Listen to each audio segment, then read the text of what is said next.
اعوذ باللہ من الشیطان الرجیم بسم اللہ الرحمن الرحیم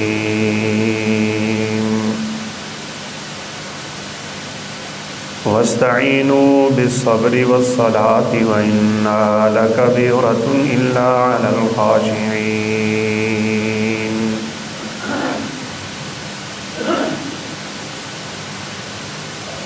وقال عمر بن الخطاب رضی اللہ تعالی عنہ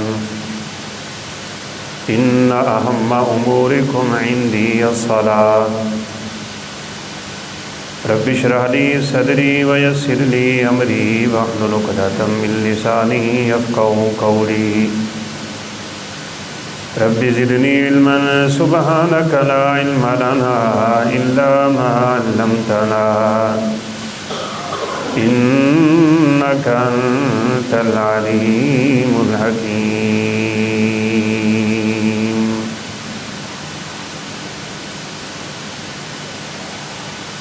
ہر قسم کی حمد و ثنا کے بعد اللہ وحدہ لا شریک کے لیے ہے لاکھوں کروڑوں انگنت درود و سلام تاجدار انبیاء فخر الانبیاء خاتم الانبیاء والرسل جناب محمد الرسول اللہ صلی اللہ علیہ وسلم کی ذات اقدس کے لیے۔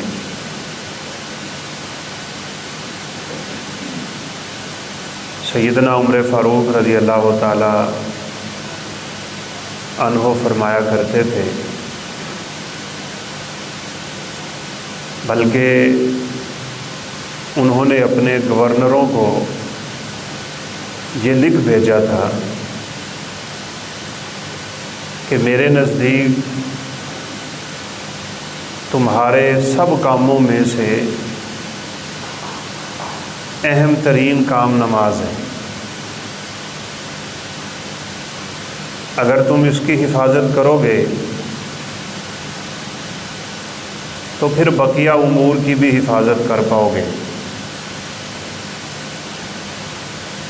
اور اگر تمہاری نمازیں ضائع ہو گئیں تو پھر بقیہ ذمہ داریوں میں تو تم خود اپنے آپ کو بھی ضائع کرو گے اور دوسروں کا بھی وقت ضائع کرو گے۔ ہماری زندگی کا اہم ترین مشن اگر نماز بن جائے، اللہ رب العزت ہمارے دنیا اور آخرت کے معاملات آسان کر دیں گے۔ وَاسْتَعِینُوا بِالصَّبْرِ وَالصَّلَاةِ، مصیبت میں پھنسا ہوا بھی نماز شروع کر دیں، خوشی اگر میسر آتی ہے تو تشکر کے کلمات اور تشکر کے سجدے بھی ہوتے ہیں۔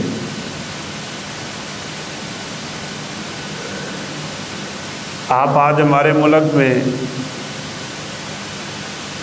بڑھتے ہوئے سموگ کی حالت کو لے لیں، شام ڈلتے ہی ہماری مین شاہراہوں کو بند کر دیا جاتا ہے، حادثات کے خطرے ہیں، بڑی پلاننگ ہو رہی ہے کہ کیا کیا جائے،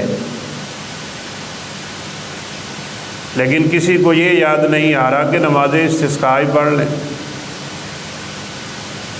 نماز سے ہی مدد لے لیں۔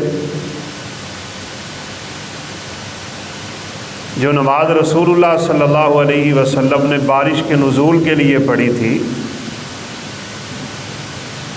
ہم اس سنت کو بھی تازہ کر لیں اور پھر اللہ رب العزت کی رحمت کا نزول بھی انشاءاللہ ہو جائے گا۔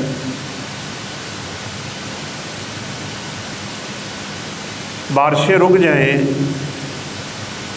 قحط سالیاں پھیل جائیں اور معاملات حد سے مشکل ہو جائیں تو نماز استسقاء پڑھنا سنت ہے۔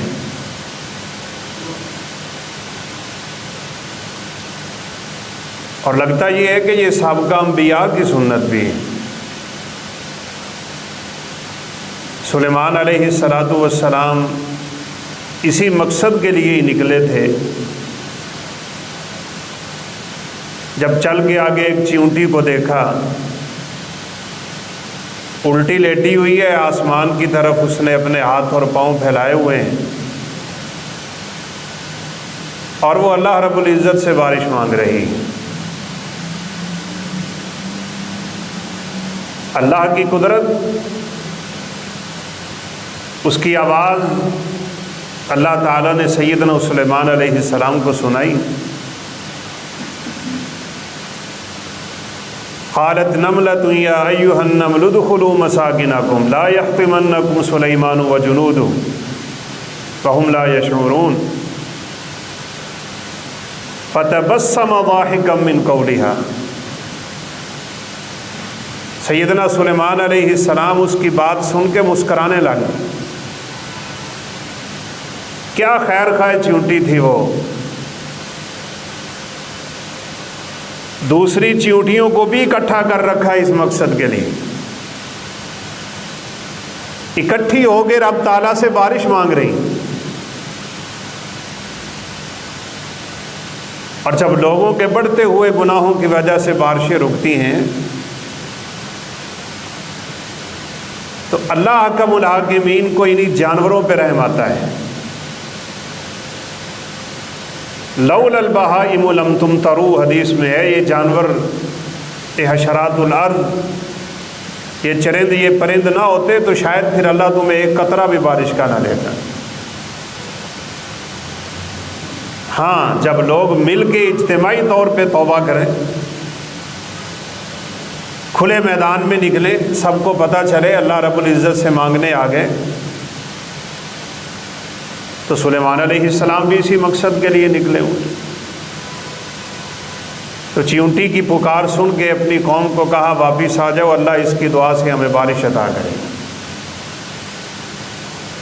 اس لیے بعد نے لکھا جب نماز استسقاء پڑھو تو کسی جانور کو بھی ساتھ لے جائے، اگرچہ ان کا اپنا ایک موقف ہی صحیح۔ موسیٰ علیہ السلام بھی لے کے نکلے اپنی قوم کو، اگرچہ روایت میں کچھ کلام ہے، اکٹھے بیٹھے اللہ سے بارش مانگ رہے، تو رب تعالیٰ نے کہا موسیٰ تیری قوم کا ایک بدبخت جو اتنا بڑا میرا باغی ہے، وہ جب تک اس مجلس میں موجود ہے بارش نہیں آئی۔ یہ بارشیں رکتی ہی ہمارے گناہوں کی وجہ سے۔ لوگ جب اپنے مالوں کی زکوٰۃ نہیں دیتے، جب معاشرے میں فحاشی اور عریانی پھیلتی ہے، چونکہ اسی بارش سے رزق اگنا ہوتا ہے، اللہ اسی رزق کو روک لیتے ہیں۔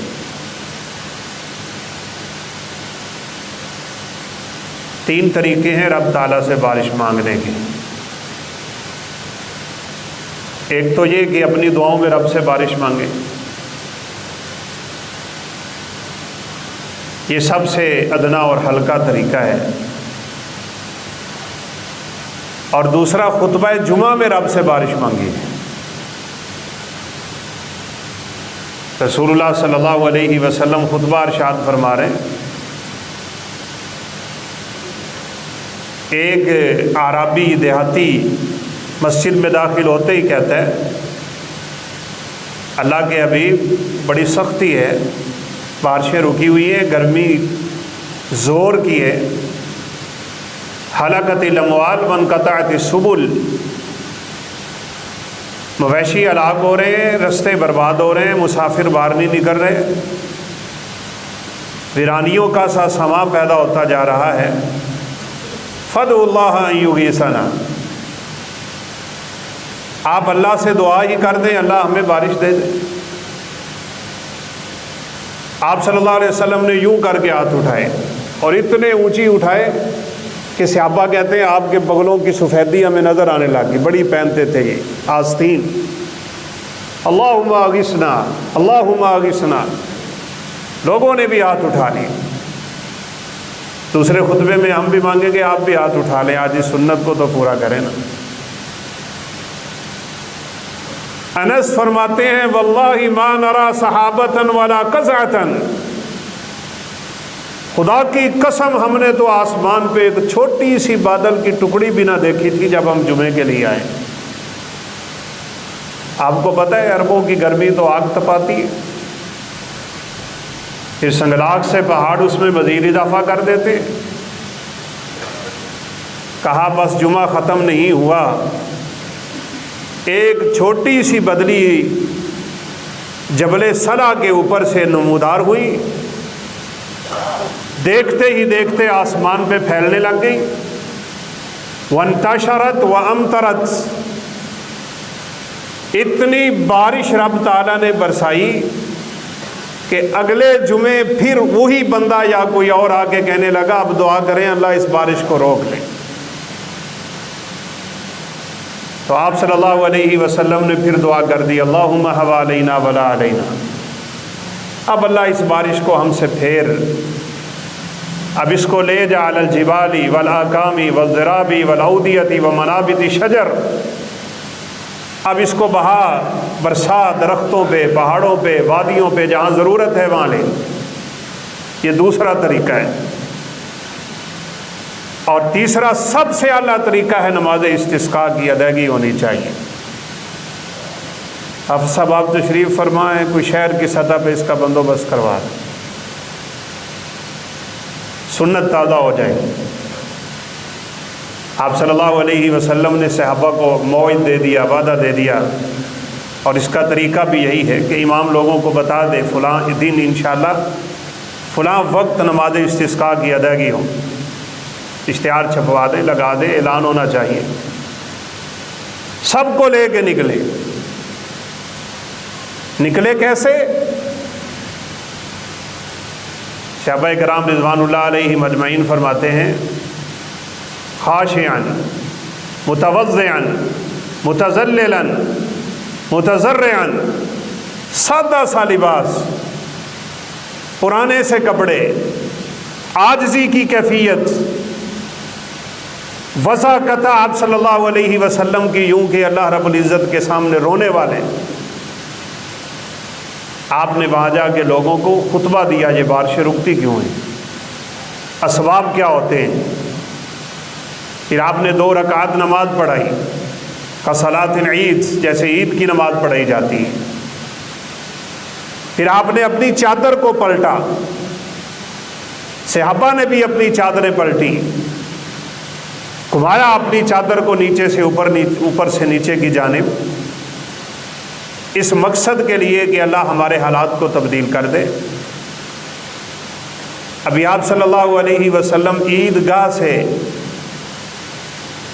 مسجد نبوی تک نہیں پہنچے تھے کہ بارش شروع ہو۔ اب جو صحابہ بارش مانگنے آئے تھے نا، وہ بارش سے بھاگ کے سائے تلاش کر، کوئی چھت مل جائے تو آپ صلی اللہ علیہ وسلم ان کو دیکھ کے مسکرانے لگے۔ لوگ ابھی بارشیں مانگتے تھے، اب بارش آئی ہے تو بھاگ کے چھتری تلاش کرتے ہیں۔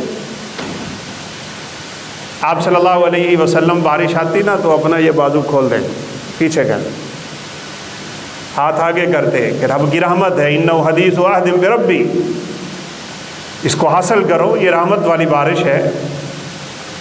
اور دعا بھی کرنی چاہیے سیبا نافعا، اللہ اسے بابرکت بنائے، نفع مند بنا دے۔ تو بہرحال اس وقت ضرورت ہے پورے ملک میں کہ نماز استسقاء کا اہتمام حکومتی جانب سے ہو جائے تو کیا بات ہے۔ الحمدللہ سعودیہ میں تو بادشاہ اعلان کرتا ہے خود کہ فلاں تاریخ فلاں وقت پورے سعودیہ میں نماز استسقاء ہو۔ حرمین میں ہوتی ہے، مسجد قباء میں ہوتی ہے، سب مسجدوں میں ہوتی ہے، ہر بڑی جگہ پہ عید ہو رہی ہوتی ہے، گویا کہ یوں اجتماع ہو جاتا ہے۔ تو نماز کے ذریعے انسان اللہ تعالیٰ سے مدد طلب کرے۔ سیدنا انس رضی اللہ تعالیٰ عنہ کی بڑی حویلی تھی، اور ایک عرصے بعد گئے تو دیکھا کہ فصلیں وہاں پہ جو کہ کھجوروں کے باغ وغیرہ تھے، کہا بارش ہی نہیں ہو رہی۔ وضو کیا، اللہ رب العزت کے سامنے کھڑے ہو گئے، نماز پڑھ کے دعا مانگی، اللہ رب العزت نے آسمان سے بارش نازل فرمائی۔ وَاسْتَعِينُوا بِالصَّبْرِ وَالصَّلَاةِ، نماز تو ہر مصیبت سے نکلنے کا ذریعہ ہے۔ تاریخ دمشق میں غالباً ابن اسحاق رحمہ اللہ یہ واقعہ نقل کرتے ہیں۔ کرائے پہ ایک آدمی خچر چلاتا ہے، لوگ خچر اس سے لیتے ہیں، سامان لادتے ہیں، چھوڑتے ہیں، تھوڑا بہت کرایہ دے دیتے ہیں۔ ایک دن کسی ایسے شخص نے لیا کہ دوسرے راستے سے لے کے نکلا، انہوں نے کہا یہ رستہ، کہا میں جانتا ہوں یہ شارٹ کٹ راستہ ہے، آپ اس طرف سے آ جائیں۔ کہتے ہیں مجھے لے کے جنگل میں چلا گیا، بالکل خالی جگہ ہے اور وہاں بڑے لوگ قتل ہوئے پڑے۔ مجھے کہا اترو ذرا سواری سے۔ جب میں اترا تو اپنے کپڑے سیدھے کر کے چھرا نکال لی۔ میں نے کہا اللہ کے بندے یہ جانور چاہیے تجھے، کچھ تھوڑا بہت میرے پاس سامان ہے، پیسہ ہے، وہ لے لے، میری جان کیوں لیتا ہے؟ اس نے کہا وہ تو میرا ہو گیا، اب تیری جان بھی میری۔ کہتے ہیں جب مجھے یقین ہوا نا بھاگتے بھاگتے کہ اس نے مجھے چھوڑنا نہیں ہے، تو میں نے کہا چلیں ایک آخری آرزو تو مجھے اپنی پوری کر رہے ہیں۔ کہا کیا؟ کہا 2 رکعتیں پڑھنے دے بس، اس کے بعد مجھے مارنا۔ کہا میں نماز شروع کی، مجھے سمجھ ہی نہیں آ رہی میں کیا پڑھوں، جان کے لالے پڑے ہوئے ہیں، میری زبان سے فاتحہ نہیں نکل رہی۔ ایک دم نہ جانے کیا ہوا، میری زبان سے یہ آیت نکل گئی، امن یجیب المضطر اذا دعا ویکشف السوء، اللہ کے علاوہ کون ہے جو تمہاری مصیبتیں دور کر سکتا ہے اور تمہاری دکھوں کے مداوع کر سکتا ہے۔ کہا میں یہ عہد پڑھی جا رہا ہوں، دہرائی جا رہا ہوں، اچانک میں کیا دیکھتا ہوں، ایک تیز سوار انسان گھوڑے پہ جنگل سے نکلا اور اس کھڑے ہوئے آدمی کے پیٹ میں چھرا گھونپ کے آگے ہی نکلا۔ مجھے تو اس نے کیا مارنا تھا، اللہ نے اس کا کام تمام کر دیا۔ نماز کی برکت ہے، نماز کے ساتھ جتنا تعلق خوبصورت رکھو گے اللہ رب العزت کی طرف سے اتنی ہی رحمتوں کا نزول ہوگا۔ چند ایک واقعات کے ذریعے انشاءاللہ ہم نماز کی اہمیت پہ بھی گفتگو کر دیتے ہیں۔ ہمارے یہاں بڑی سستی ہے نماز میں، اور سیدھی سی بات ہے، جس بندے کی نماز نہیں اس کا ایمان نہیں۔ کیا لگے رب تعالیٰ کو اس کو دوسری عبادتوں سے؟ اول ما یحاسب بہ العبد یوم القیامۃ الصلاۃ، جب پہلا سوال ہی قیامت کے دن نماز کا ہے، اس سے نکلے گا تو آگے جائے گا نا، جب وہیں سے فیل ہو گیا تو آگے کیسے جائے گا؟ اس لیے بے نمازی کی عبادتوں کی قبولیت میں بھی شک ہے بھائی۔ سب سے پہلے تو نماز کی پابندی کر، سب سے اہم کام میری اور آپ کی زندگی کا نماز ہو جانا چاہیے۔ رسول اللہ صلی اللہ علیہ وسلم جب اس دار فانی سے رخصت ہو رہے ہیں،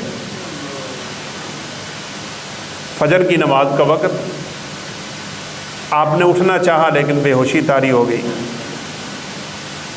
آپ کو ہوش آئی تو آپ کی زبان سے سب سے پہلا کلمہ کیا تھا؟ اصل الناس، کیا لوگوں نے نماز پڑھ؟ سب سے بڑی فکر،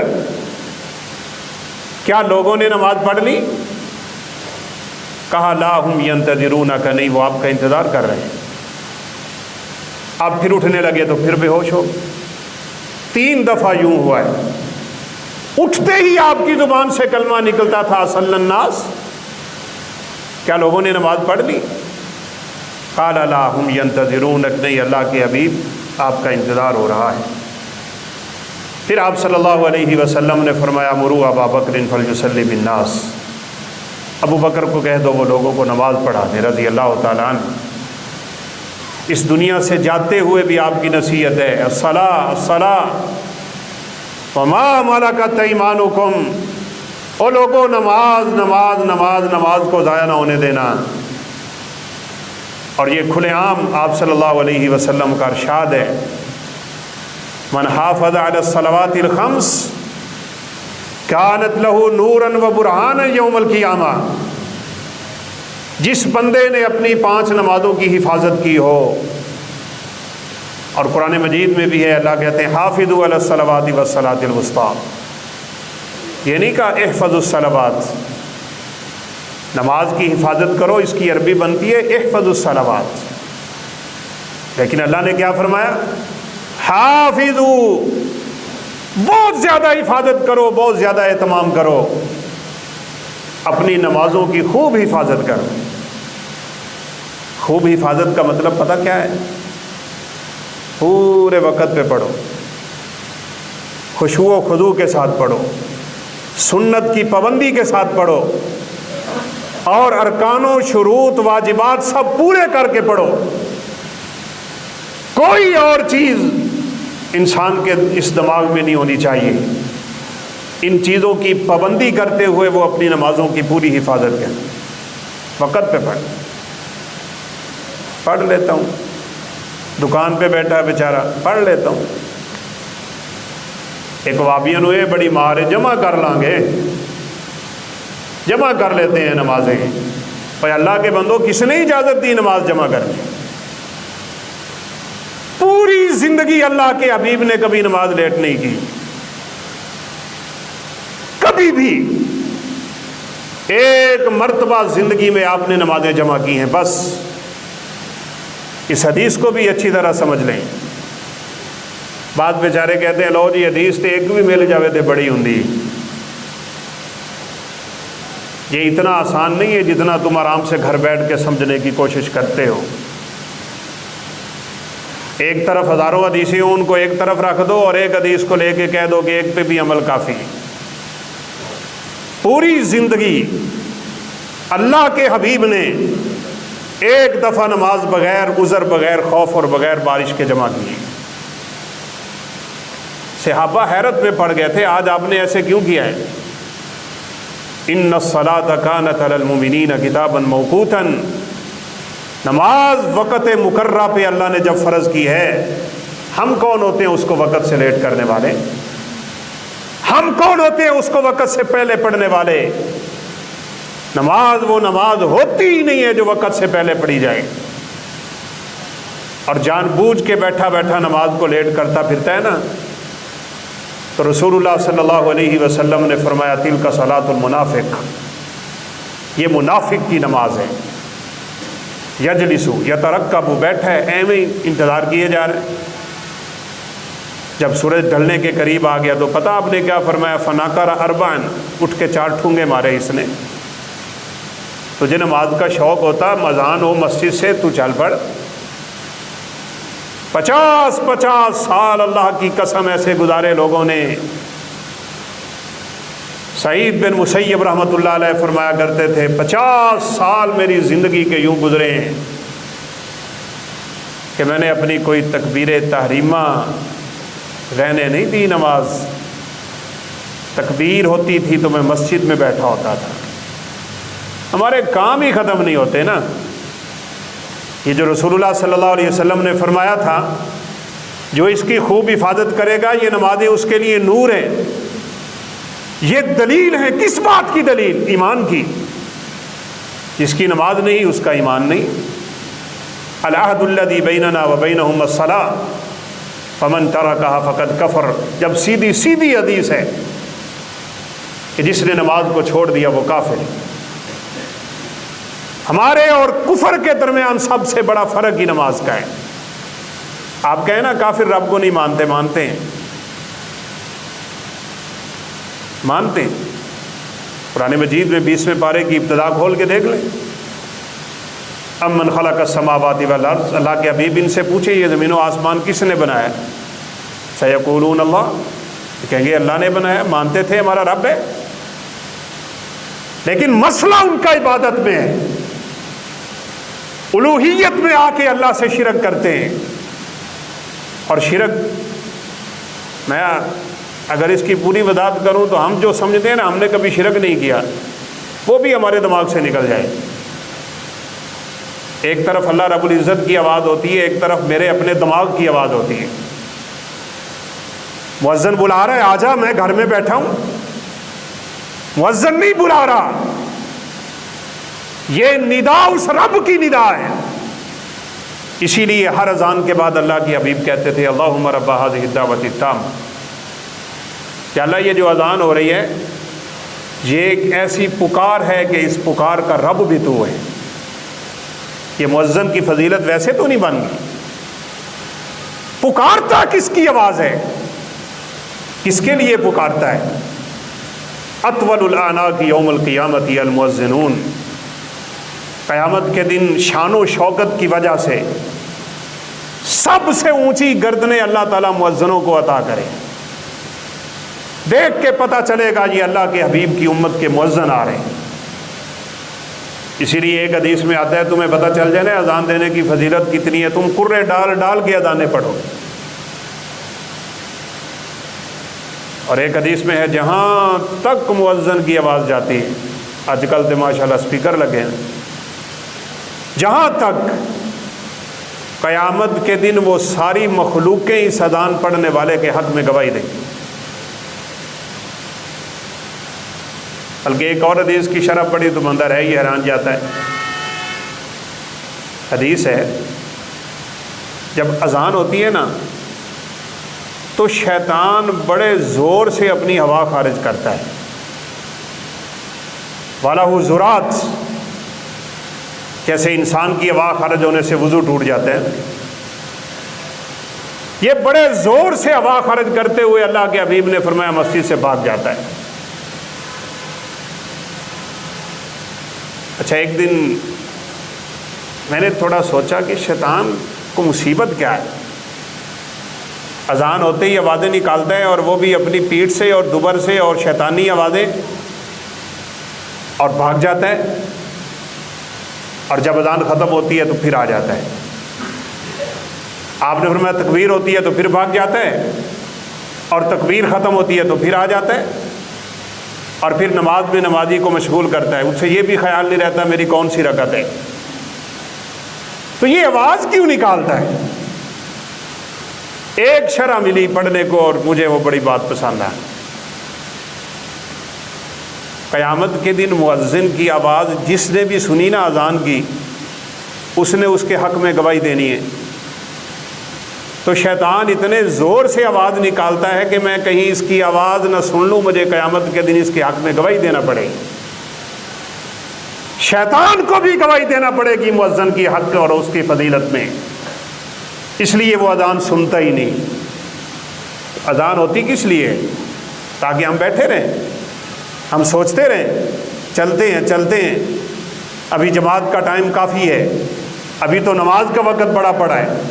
اور جس طرح دنیا کے کاروبار کے لیے ہم دوڑتے ہیں نا، دنیا کے نفع کے لیے دوڑتے ہیں، یوں کر کے جاتے ہو نا آفس ایک ایک منٹ کو دیکھ کے، بچوں کو سکول چھوڑتے ہوئے کیا حالتیں ہوتی ہیں ہماری، اور اللہ کی دربار میں حاضری کے لیے مجھے پرواہ کوئی نہیں ہے، جب دل کرے گا میں اٹھ کے دکان سے نماز پڑھ لوں گا، اور دل کرے گا تو میں 2 نمازیں جمع کر لوں گا۔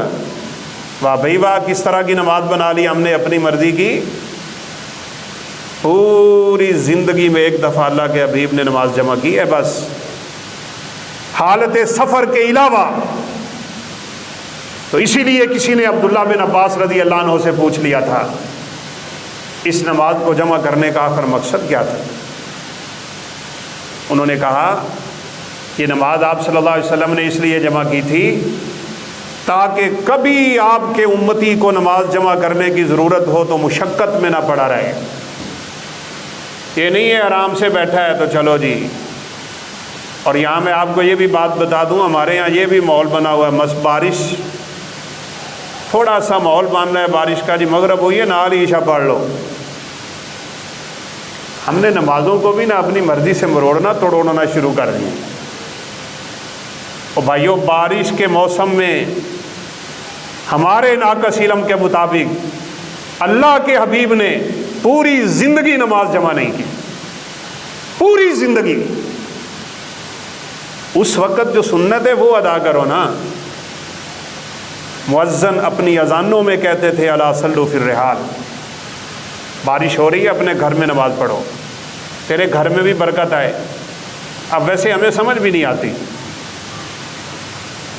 اگر بارش کا موسم بن رہا ہے تو نماز جمع کرنے کی ضرورت کیا ہے؟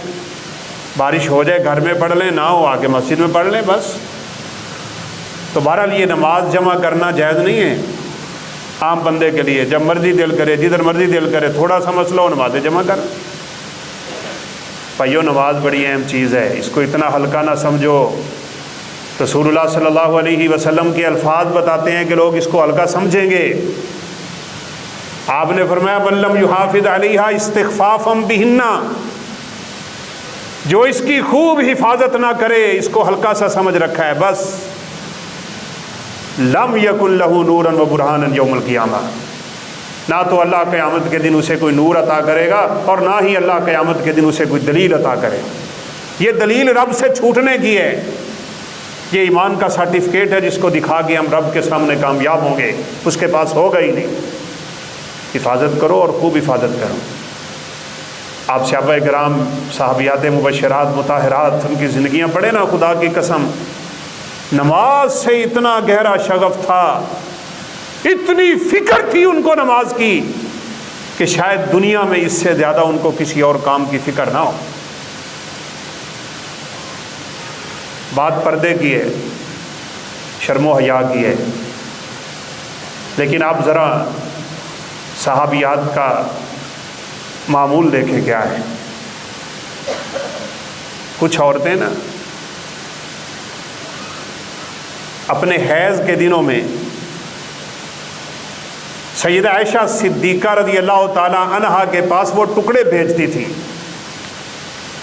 جو حالت حیض میں عورت استعمال کرتی ہے، دیکھو کہیں میری نماز کا وقت تو نہیں شروع ہو گیا، ایسے نہ ہو میں پاک ہو چکی ہوں اور میری نمازیں ضائع ہو رہی ہیں۔ ہر ویلے کی فکر نماز۔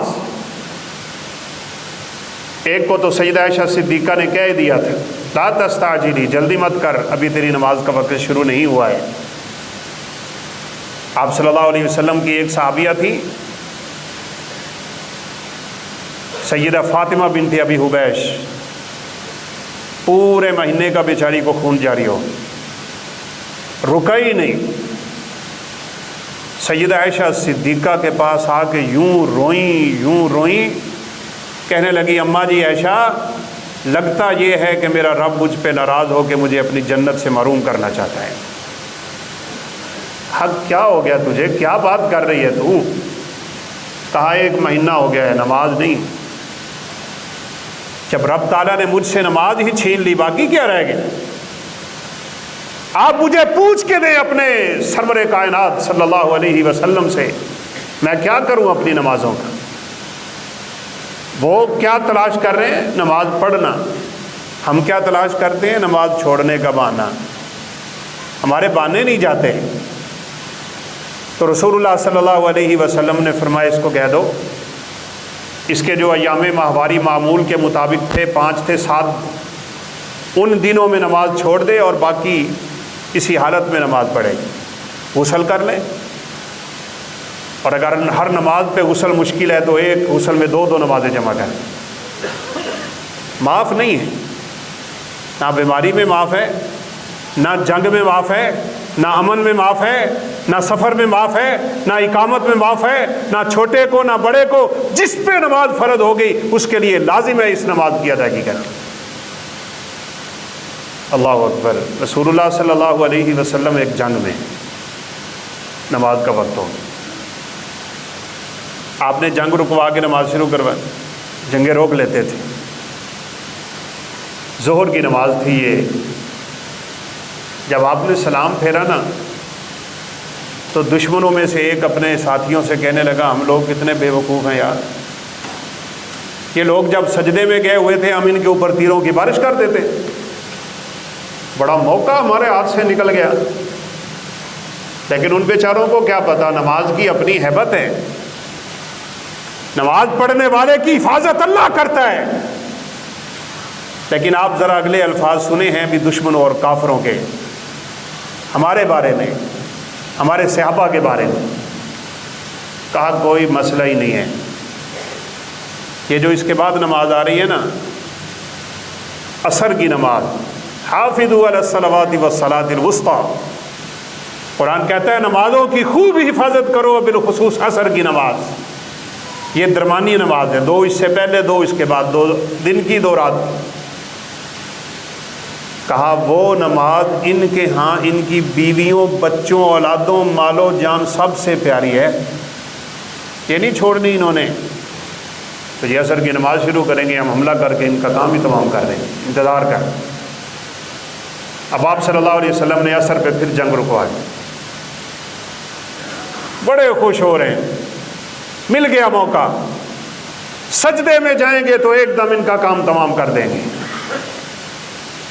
نماز شروع ہونے لگی تو اللہ تعالیٰ نے جبریل امین علیہ السلام کو بھیج دی، کہا میرے حبیب آج نماز کے طریقے بدل دو، اپنے سارے نمازیوں کی 2 صفیں بنا لیں، ایک صف دشمن کے سامنے کھڑی کر دیں اور ایک آپ کے پیچھے نماز پڑھے گی، ایک رکعت پڑھ کے یہ اٹھ کے دشمن کے سامنے آ جائیں گے اور وہ والے آپ کے پیچھے آ جائیں گے۔ یہ ساری حرکتیں نماز کے دوران ہو رہی ہیں۔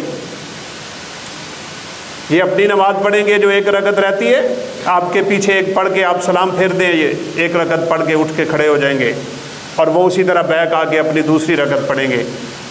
یہ ساری حرکتیں یہ نماز میں ہو رہی ہیں، حالت جنگ ہے، دشمن سامنے ہے، خوف کمال ہے، اور پھر اللہ رب العزت کی طرف سے نماز معاف نہیں ہوئی بلکہ اللہ رب العزت نے نماز کا طریقہ بدل، قیامت تک کے لیے نماز خوف۔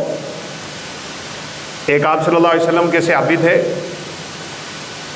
ان کو آپ نے کسی مشن پہ بھیجا کہ فلاں بندے کو قتل کر، وہ کہتے ہیں میں دوڑا، وہ بھی جا رہا ہے میں بھی، این قریب جب میں اس کو پہنچا نا، مجھے لگا کہ میں اب اسے گرفت میں لے سکتا ہوں، تو میں نے دیکھا تو عصر کی نماز کا ٹائم ہو، سوچ میں پڑ گئی، نماز شروع کرتا ہوں یہ بھاگ جائے گا اور اسی کے کام میں مشغول ہو جاتا ہوں، آخر اسے قتل کرنا ہے، وقت لگے گا، عصر لیٹ ہو جائے گی، کیا کیا جائے؟ فکر دیکھیں کس موقع پہ ان کو کون سی لگی ہوئی ہے۔ خدا کی قسم صحابہ کو سب سے بڑی فکر اعمال میں نماز کی تھی۔ تابعین میں سے کسی کا قول ہے کسی بھی عمل کو چھوڑ دینے کو صحابہ کفر نہیں سمجھتے تھے سوائے نماز کے، جس نے نماز چھوڑی وہ کافر ہے۔ ہم پکے مسلمان ہیں ساری چھوڑ کے۔ بھائیو نماز سے پیچھے نہ رہیں، نماز کی سستی ترک کر دیں۔ کہتے ہیں میں سوچتا رہا اگر میں اس کے قتل میں مشغول ہوتا ہوں میری اثر جاتی ہے، اور اگر اثر پڑتا ہوں تو اللہ کے حبیب کا مقصود جاتا ہے۔ میرے دل میں اللہ نے کیا ڈالا، میں نے بھاگتے بھاگتے ہی نماز شروع کر دی، دوڑ رہا ہوں نماز پڑھ شروع کر، الحمدللہ رب العالمین الرحمن الرحیم، ساتھ ہی دوڑی جا رہا، نیت میں رکوع، نیت میں سجدہ۔ اللہ رب العزت نے آسمان سے قرآن اتارا، فَإِنْ خِفْتُمْ فَرِجَالًا أَوْ رُكْبَانًا فَإِذَا أَمِنْتُمْ فَاذْكُرُوا اللَّهَ كَمَا عَلَّمَكُمْ۔ اور میرے انبیاء، میرے صحابہ، ہمیشہ کے لیے قانون جاری کر رہا ہوں، اگر تم حالت جنگ میں ہو بھاگتے ہوئے بھی نماز پڑھو گے میں قبول کر لوں، سواری پہ ہو میں قبول کر لوں گا، پڑھو صحیح۔ یہ نماز کسی بھی حالت میں معاف نہیں ہوتی ہے۔ آپ آخری بات سنیں، امیر المومنین سیدنا عمر فاروق رضی اللہ تعالیٰ عنہ فجر کی نماز میں خنجر لگ گئے، واقعہ مشہور ہے۔ ابو لولو مجوسی کے زہر میں بجھے ہوئے خنجر تھے، خنجر وہ خود بناتا تھا، تیار کرتا تھا، اور یہ خنجر سپیشل ان کے لیے تیار ہوا تھا۔ اور ویسے ہوتا بھی کیوں نہ، عمر فاروق دعا کرتے تھے اللہم ارزقنی شہادۃ فی سبیلک فی بلد نبیک، اللہ مجھے شہادت دے اپنے پیغمبر کے شہر میں۔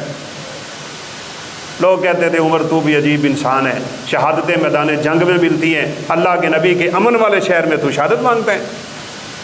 وہ کہتے تھے میں شہید ہوں، پکا 100%، بس اب رب سے اتنا مانگنا ہے کہ اللہ کے حبیب کے شہر میں موت آ جائے۔ پکا کیسے پتا تھا؟